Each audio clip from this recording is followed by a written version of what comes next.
گزشتہ جمعہ آپ حضرات کے سامنے مظلوم مدینہ داماد رسول سیدنا عثمان غنی رضی اللہ تعالیٰ عنہ ان کے فضائل اور مناقب کا تذکرہ کیا۔ آج بھی ان کی سخاوت اور ان کی شہادت کے متعلق کچھ باتیں عرض کروں گا۔ میرے محترم سامعین، سیدنا عثمان غنی رضی اللہ تعالیٰ عنہ کے 3 القاب ہیں، 3۔ نمبر 1 ذو الحجرتین، نمبر 2 ذو البشارتین اور نمبر 3 ذی النورین۔ ذو الحجرتین کیا مطلب؟ 2 مرتبہ ہجرت کرنے والے، 1 مرتبہ ملک حبشہ کی طرف اور دوسری مرتبہ مدینہ منورہ کی طرف۔ میرے محترم سامعین، ہجرت فرض تھی، کوئی اختیاری مضمون نہیں تھا، تو انہوں نے اس کو پورا کیا اور 2 مرتبہ پورا کیا، اور پھر اس کے بعد ذو البشارتین 2 مرتبہ بشارت پائی۔ کون سی بشارت؟ حضور علیہ الصلاۃ والسلام کی زبان مبارک سے جنت کی بشارت۔ آج تو کوئی کسی کو تھوڑا سا کہہ دے نا جی ماشاءاللہ تسی جنتی روح لگ دے ہو، اس کے پاؤں زمین سے 10 اوپر ہو جائیں گے، وہ اپنے آپ کو ایک علیحدہ سی مخلوق سمجھے گا۔ حدیث مبارکہ میں تعریف کے بارے میں 2 طرح کی احادیث ہیں، ایک تعریف حرام ہے اور ایک تعریف عین عبادت ہے۔ ایک میں تو یہاں تک فرمایا جو تمہارے منہ پہ تعریف کرے تو مٹی اٹھا کے اس کے منہ میں ڈال دو۔ یہ کون سی تعریف ہے جس کو حضور نے پسند نہیں فرمایا؟ یہ وہ تعریف ہے جو چاپلوسی ہو، جو نجائز تعریف ہو۔ آپ مجھے کہیں جی مولوی صاحب ماشاءاللہ آپ بڑے ڈپٹی کمشنر ہیں جی، آپ فلاں ہیں، میں ہوں ہی نہیں۔ سمجھ آ رہی ہے بات؟ ایک آدمی فاسق فاجر ہے جی، آپ بڑے نیک ہیں، حالانکہ وہ نیک تو ہے ہی نہیں، سب کو نظر آ رہا ہے کہ فاسق فاجر ہے، شراب پیتا ہے اور الٹے سیدھے کام کرتا ہے۔ تو چاپلوسی کے لیے، مفاد نکالنے کے لیے تعریف، جو افسر کہتے رشوت بھی نہ لے، سفارش بھی نہ مانے، تو اب تیسرا درجہ ہوتا ہے چاپلوسی تعریف، واہ جی واہ آپ ایسے ہیں ویسے ہیں جیسے ہیں۔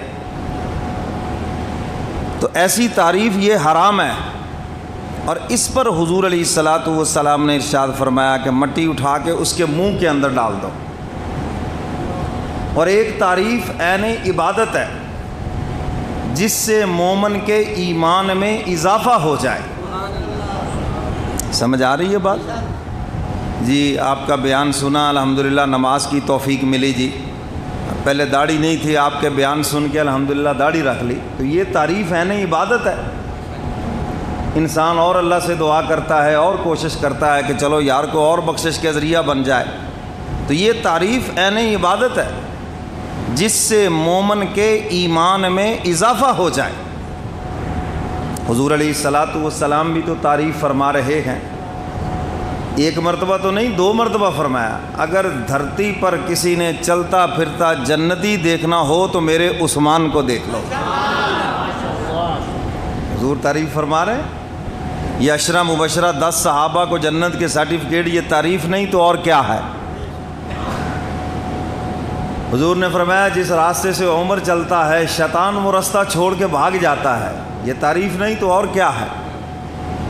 تو میرے محترم سامعین، اس لیے بعض لوگ ایک مسئلہ یاد کر لیتے ہیں، اگر جینون بھی تعریف ہو تو وہ کہتے ہیں نہیں نہیں نہیں، منہ پہ تعریف حرام ہو جاتی ہے۔ ہر تعریف حرام نہیں ہے، چاپلوسی خوشامد یہ حرام ہے، اور جو کسی کی حقیقی تعریف ہے وہ عین عبادت ہے۔ فرق سمجھ آ گیا؟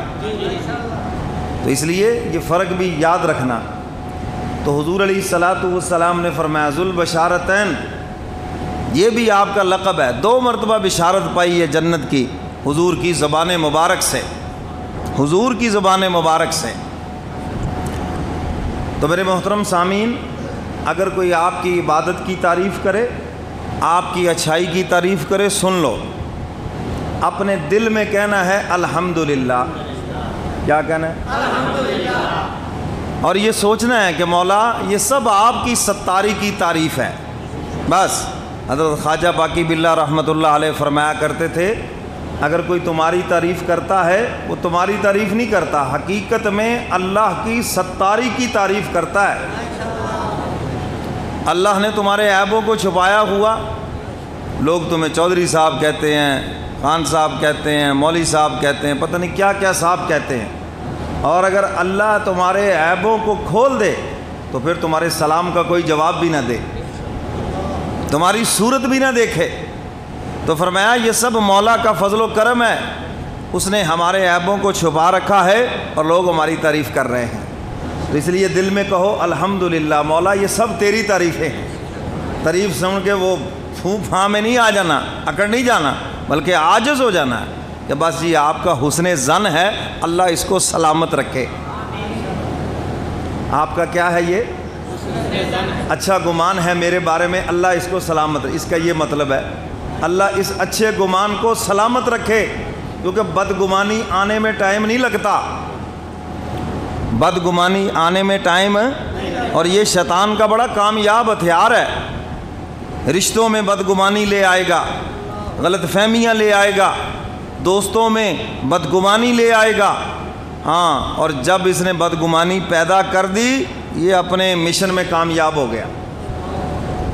حضرت نوح علیہ السلام کشتی میں جوڑے جوڑے بٹھا لیے نا، تو ایک بابا جی تسبیح لے کے بیٹھے تھے. بعض بندے بوڑھے ہو جاتے ہیں مگر بزرگی پھر بھی نہیں آتی. سمجھ گئے کہ نہیں؟ بڑے شیطان قسم کے ہوں گے. تو سفید بال جب آ جائیں تو اللہ بھی آپ کے سفید بالوں سے حیا کرتے ہیں، آپ کو بھی حیا کرنی چاہیے. ہاں جی تم کیسے بیٹھے ہو؟ پکڑ لیا بازو سے، سمجھ گئے کہ یہ وہی ہے اصلی دشمن. پہلے انسان شیطانی شکل میں آتا تھا. تم کیسے بیٹھے ہو؟ انہوں نے کہا جی جان کی امان دو تو بتا دیتا ہوں، یہ نہ ہو کہ آپ مجھے قتل کروا دیں. میں کروا ہی نہیں سکتا کیونکہ اللہ کی طرف سے حکم نہیں ہے. بیٹھے کیسے ہو؟ انہوں نے کہا اس لیے بیٹھا ہوں یہ جو 80-82 جتنے بھی ہے ان کو آپ سے بدگمان کر دوں، اور ایک لمحے کے لیے جب یہ بدگمان ہوئے آپ کے فیض سے محروم ہو جائیں گے. اس لیے جو متعلقین ہیں، مریدین ہیں، ان سے بھی کہتا ہوں جس دن آپ کے دل میں بدگمانی آئی آپ فارغ ہیں. پھر آپ کو جمعہ پڑھنا یہاں عذاب بنے گا، ماہانہ پروگرام میں آنا عذاب بنے گا، ہفتہ وار جو اصلاحی مجلس ہے آپ کو آنا عذاب بنے گا. وہ بدگمان ہے نا، آپ چھوڑو جی کیا ہے جی وہ بس ٹھیک ہے. تو اس لیے میں اکثر کہا کرتا ہوں صحیح مرید وہی ہیں جو ہر جمعے کو آ کے تربیتی نشست میں شامل ہوں، اور جو وہاں نہ ہوں وہ مرید نہیں بلکہ میرے پیر ہیں. وہ کیا ہے؟ اب ان کو سمجھنا چاہیے کہ پیر بننا ہے یا مرید بننا ہے. اگر انہوں نے پیر بننا ہے تو بن کے رہیں، ٹھیک ہے، میں ان کو پھر پیر صاحب کہا کروں گا کہ مرید ہو کر تم پیر ہو، کہ تم میری اصلاح کی فکر میں لگ گئے، کیونکہ تم اصلاح کروانے جو نہیں آتے، تو پھر اس لیے ان کو پیر صاحب کہنا چاہیے. وہ کسی نہ کسی بدگمانی میں مبتلا ہیں، وہ لاکھ کہتے رہیں، منہ سے ہنستے رہیں، حقیقت میں وہ کسی نہ کسی بدگمانی میں مبتلا ہیں. تو میرے محترم سامعین، ذوالبشارتین فرمایا کہ 2 مرتبہ بشارت پائی. تو کوئی آپ کی تعریف کرے تو میں نے آپ کو بھی بتا دیا، اپنے آپ سے باہر نہیں ہونا، اللہ کا شکر ادا کرنا ہے. یا اللہ تیرا شکر ہے تو نے میرے عیبوں پہ پردہ ڈال رکھا ہے اور یہ مجھے اچھا سمجھ رہے ہیں.